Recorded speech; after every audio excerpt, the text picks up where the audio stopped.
Meaning and purpose of life, what the Buddha truly taught. We spend so much time with duties we have to do that it's nice every now and then to take some time off with nothing you have to do at all. But that doesn't last very long. If you could think of having a life with no duties, with no responsibilities, no choices, it would get pretty depressing after a while.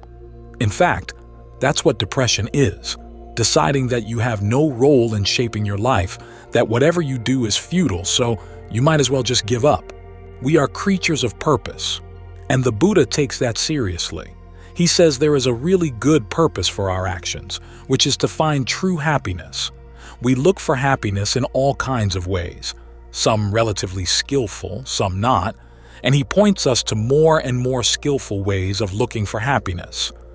So, instead of sitting here just following your mind wherever it goes, give it something purposeful to do. Stay with the breath.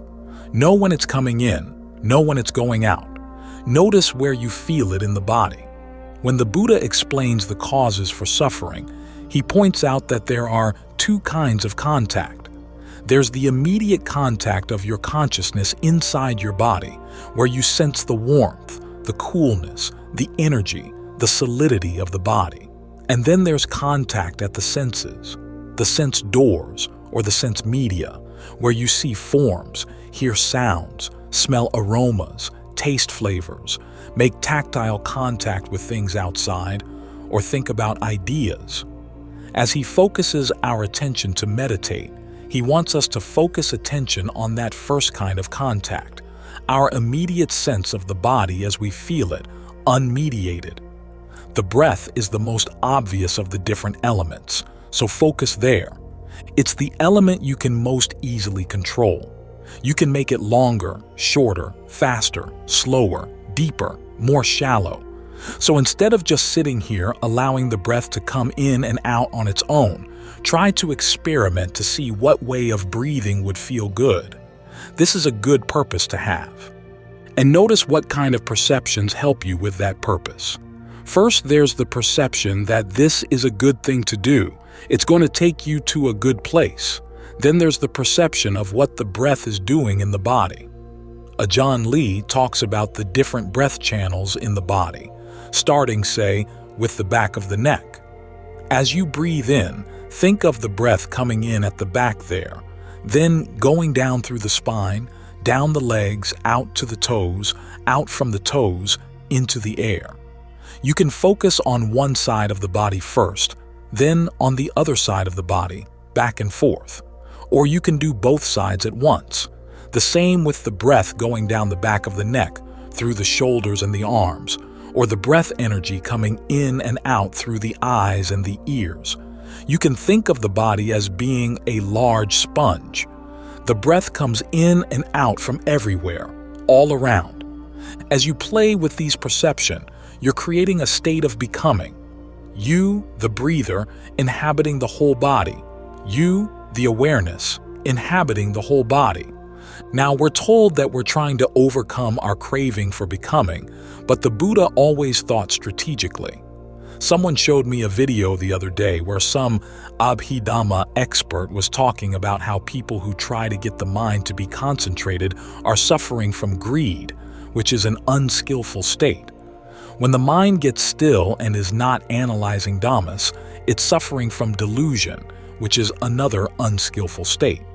But if you can't have any desire in your practice and you have to spend all your time analyzing dhammas, you're not going to be able to complete the whole path because concentration is part of the path.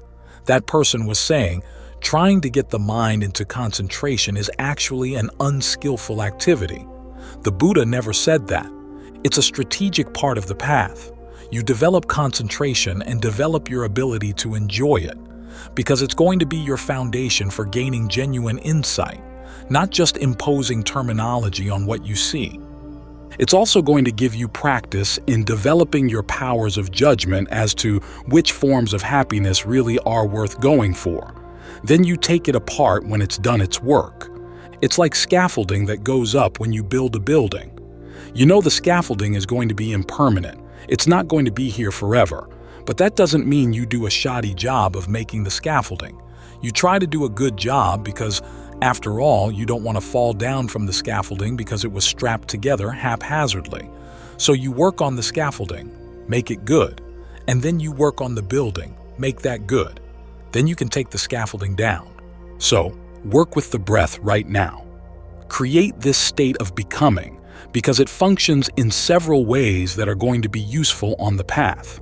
One is that when you have this state of well-being inside the body, with the happiness that comes from that state, the pleasure that comes from that, the sense of refreshment that can come from that, you can see that it's a harmless pleasure, a harmless refreshment. It's not like the pleasures of the senses. The pleasures of the senses can get us all wound up in greed, aversion, and delusion, and we end up doing a lot of unskillful things. But the pleasure that comes from breathing in a comfortable way has never led anybody to kill or steal or have illicit sex, to lie or to take intoxicants. It's a safe pleasure, a nourishing pleasure. So it's okay to indulge in it. And you realize it's much better than a lot of the other pleasures you've had outside senses. That enables you to step back from the process of how you engage with your senses. You're not so hungry because you're being well fed from within. At the same time as you create this state of becoming, it's a lot clearer than the other states of becoming you've been indulging in, participating in up to now. You get to see how you start out with an intention, a desire, and then how your perceptions get molded by that desire, and how your perceptions then have an impact on further desires and intentions. It goes back and forth like this. You see how you talk to yourself. You see how you focus on different feelings, different perceptions. This allows you to see this process of becoming in action in a really clear way. Then you can take that insight and apply it to other states of becoming. You get a better and better sense of how you create your sense of you in different worlds of experience and what an artificial thing the whole process is. And again, because you've got a really good state of becoming here, you can ask questions about those other states. The intentions that motivate them, the results you get, are they really worth it? Are they for your long-term welfare and happiness, or just short-term?